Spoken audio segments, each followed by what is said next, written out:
Yo, what is going on, guys? Here, this is XBuzzerman, and today I'm going to be giving you guys a tutorial on how to farm in Clash of Clans. So let's go ahead and get started.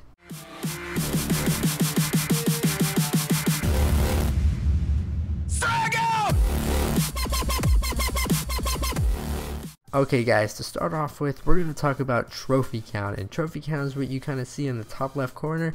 As you can see, I have 1083 and I am a town hall level 8.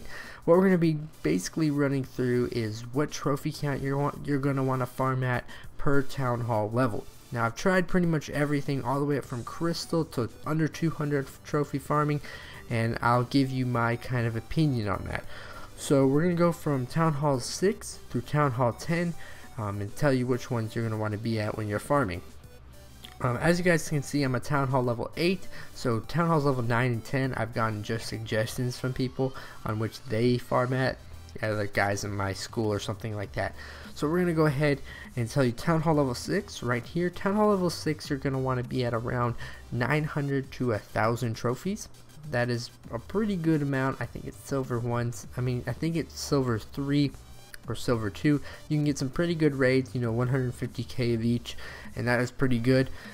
So that's the best one when you're going to want to farm at right there.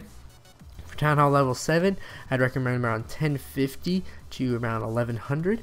That can get you some good 200k plus raids. I've gone all the way up to 1250. At 1250 it's kind of a little bit harder, but you can still get a lot of good raids. I'll explain more in depth on why I stick around the 10s or the 1000s, just for the fact that it'll be in the next section. So that's pretty much it when it comes to town hall 7. Go to 1050 to 1100. For town hall level 8, I recommend around 1090 to around 1150. I'm a little bit lower. You can, for all these numbers, they can be a little bit lower, a little bit higher. It really doesn't make too much a difference. So we'll just take that as it is. Town hall level 9, actually around 1500 trophies. 1200 to 1500 trophies. I've heard several sources that 1500 trophies is a really optimal level, so I kind of lowered it down a little bit because you can get a lot easier raids at 1250 when you're town hall level 9. For town hall level 10, it's 1500 to 2000 and all the way up. Town hall 10, and then it's all the way up. You can farm, you basically can farm. It's hard to farm at that high of a town hall, but you can still do it. So I recommend anything from 2000 all the way up. Crystal League farming, 1500 farming, low gold 3, gold 1, something like that. That's really good for town hall level 10. So that's all the trophy counts you're going to want to be at. Let's go on to our next section. I'll see you there. Alright guys, we're going to move on right to the army composition part of this farming guide. So we're going to be telling you guys is the best army compositions for getting a lot of loot and not having to pay a lot of loot in order to make these troops. So I'm going to go ahead and show you. This is my favorite one for either from 6 to 9. These work really well. It's always worked amazing for me. This army composition, it does take a little bit getting used to, but once you do, it's really fast. It only takes around 22 to 25 minutes depending on how much troop capacity you have, but you can have 200 all the way up to level 7. So from town hall 7 all the way up. So we're going to go ahead and show you it right here. And the army composition is 60 archers, 40 barbarians, 10 wall breakers, and 16 giants. Now this is a pretty easy strategy. It only takes, I think it's like 43,000 elixir to make this, so it's really easy, not that much, and you're going to be able to get a lot of really good raids. You can use barbarians and archers. That really works well. You can use the BAM strategy, which is barbarians, archers, and minions. That's another really good strategy, but I personally recommend this one just for the fact that you don't need any dark elixir. It's really cheap, and you unlock all these troops fairly easy, and you should be able to be good to go. So I'm going to show you really quick how to queue all these troops up and for them to take a really minimal amount of time. So we're going to go ahead and show you this right here. What you're going to want to do is to take 3 wall breakers twice, and then do another 2 wall breakers and another 2 wall breakers right here. After that, what you're going to want to do is you want to do 4 giants in every single row. And keep on going right here. It should be good to go right there. After that, 10 barbarians in every row. Oopsies. Let's keep on going right there. So far we've got 16 giants, 40 barbarians, and 10 wall breakers. Let me show you this right here, and that should be good to go right there. After that, what you're going to do is queue up 15 archers and everything, and as you can see, it takes around 20 minutes. So 20 minutes run on the dot. I think 21 minutes exactly. So it's a really fast army composition, fairly cheap, and easy and good to go. Now when it comes to spell factory, you guys all should have a spell factory. What I recommend having is at least 2 healing spells and maybe a rage spell. If you don't have enough, or if your town hall doesn't have a rage spell, what I'd recommend doing is just 3 healing spells. I use the rage spell just in case I'm doing really bad. I usually only use 1 healing spell per raid, so it's pretty easy, pretty good to go. And we're gonna go ahead and show you the best bases to attack. So let's go into that section. Alright guys, what we're going to do now is show you what bases you're going to want to raid, and the best raiding strategies and tactics, and how to maximize your loot. So I really wish I could have shown you this 450k of each in this raid. That was a really good raid. These raids actually don't look that good, just for the fact that I did drop to around 800 trophies just to test the waters and see how it was down there. It wasn't that good, so this is basically my journey going back up to around 1100 trophies. This raid right here is actually a pretty good raid. It shows a lot of really good stuff and really good tactics and how to effectively raid with this army composition. So we're going to go ahead and start with this in ×2, and what you're going to want to do is drop all your giants at first, and then drop your wall breakers. If you see a clan castle anywhere nearby, or if that guy's in a clan, drop a few barbarians just to test the waters and see if there's anything in there. What you don't want to do is drop your giants all around the base and it become a real mess and try to surround them, because 1 or 2 giants aren't good on their own. You're going to want a whole pack of them. And then right after your giants start going to work, send in your barbarians, because they're kind of the meat sticks. And after that, as you can see on the top right over here, I did start sending my archers. You're just going to want to send them over some defenses, and then just raid a few down the holes you created with your giants and barbarians, and then they can just start going to work. So it's pretty easy. It's a pretty simple method. Just kind of look over it and see how I did it, and you should be good to go. I'm going to go ahead and show you me trying to find some raids. It's actually not that difficult. You'll find some really bad ones, and then you'll find some really good ones at this trophy count. I haven't been doing so good lately. My rating's been off. So right here, that is not an acceptable raid. I'm going to be showing you acceptable raids, ones that are really good. So if I can find one, hopefully that's pretty solid. I want to show you in real time. That's a decent raid. It's not really that good. If I was really desperate, I probably still wouldn't go for it, just for the fact that you want at least 100k in 1 or 2 of the categories. If you're going for darklet, see, this might be a good raid.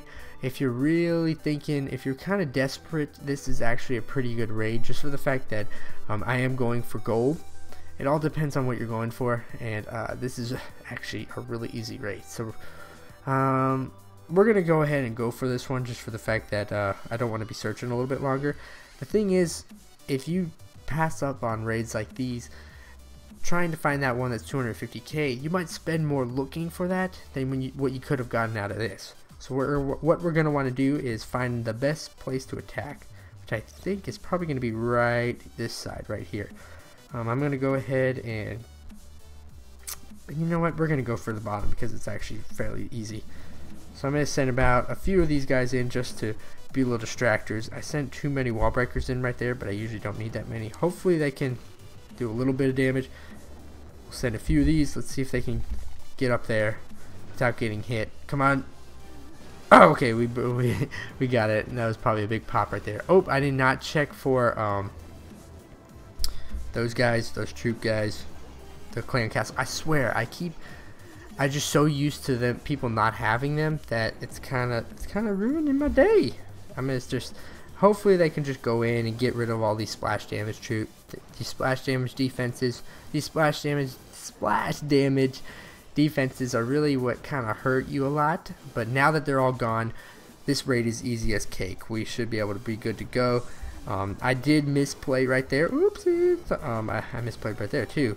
I did misplay right there just for the fact that I didn't check for any of their troops, any kind of clan troops, so that was my bad right there. And I am overextending because I just want to show you guys what you can do with this. It's fairly easy, fairly simple.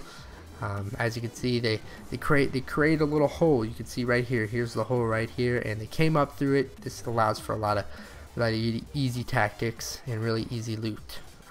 Once you get your loot, just go ahead and get out of there. You don't need to 3-star the base. It's nothing really simple, nothing too much about it. I don't really need these last 2,000, but I can rub it in their face if I want to. Now we're gonna go ahead and get on with this. So that was a fairly successful raid. I might have spent 30,000 more loot searching for that 200k raid. So sometimes it's better to settle, like I said, and then just go ahead and go all out on a base like that. And now I have my troops ready to be queued up. I think I actually probably have too many now. Yeah, I have 12. Crap. That's the problem with me showing you. That's basically it. We're going to go on to the next section, and I'll see you next time. Alright guys, going through the last part of this tutorial, what I want to tell you guys about are your defensive layouts, and the best ones that ensure your loot is safe and protected and well done. What you're going to want to have is this bad boy on the outside, and you're thinking, what? I'm going to lose trophies doing that. You will lose trophies, but you actually get a shield. And what a shield does is it protects all your loot. That means no more guys can attack you. So that's really, really good, really effective, and definitely recommend that. So have that bad boy, that town hall on the outside, right there. If you don't know what a town hall is, I really feel bad for you, but that's pretty much it. Kind of keep all your loot, don't keep it all in one spot. There's some guys that put like every single one of their loots. I'll show you, this is what they do. This is a really bad tactic, guys. Do not do this where you're like, you have let's just say like something like this, and you have all your walls around it. So don't have something like this, because that leaves it really easy. Even if it's right in the middle, if you have all that right there, and you might have a ton of defenses, but some dude will find a really good hole, and it's just easy mode once he gets in there and finds all that. So don't do that. Do not at all. Keep it kind of spread out. As you can see, this guy really has to work if he wants to get all my elixir. He really has to work if he wants to get all my gold. And I did keep my Teslas by that because they're pretty good. That's pretty much it when it comes to the defensive side. You can find your own defensive layouts online. I actually have pretty much all the way up through Town Hall 7. I don't have my Town Hall 8. This one probably right here is going to be my best Town Hall 8 setup. But pretty much that should be pretty solid. I do have videos out. I'll put them in the description of the best defensive layouts for level 4, 5, and 6, and 7. So go check those out right now. But if you're looking for Town Hall 8, 9, and 10, you might have to look at someone else's video. The last and final thing I did forget to mention in my attack log, or my how to attack, is the revenge raid. And the revenge raid can be really good. If you see a guy like this who really destroyed your defense, you can try revenging him, and he'll most likely have all the loot you had, and it should be pretty good. See, that's a bad raid right there, but you can find some of your best raids when it comes to revenge raids, because you can actually plan for them. And what I mean by planning for them is, say I wanted to raid this Mickey Barra, I can just go ahead, visit his base, and look over it, find some gaps or things that I don't like, that I do like, that I can exploit out of his base, like something like this. Like he actually has a pretty good base, but it's kind of lacking on this bottom section down here. And I'd actually go for this bottom section, come up, get all this splash defense, and I can have as much time as I want. I can consult with friends, and they can tell me what their raid strategy would be, and you can go ahead and raid the poo-poo out of that dude. I'm gonna see if I can find actually a pretty good raid, a guy that has a lot of things. That guy has level 3 troops, so most likely he doesn't have very good stuff. We'll see this one. Usually these guys that you can revenge raid do have a lot, but we might be unlucky for right now. So that's pretty much it. That is how to farm, a farming guide on Clash of Clans. Thanks for watching, guys, and I'll see you next time. Later.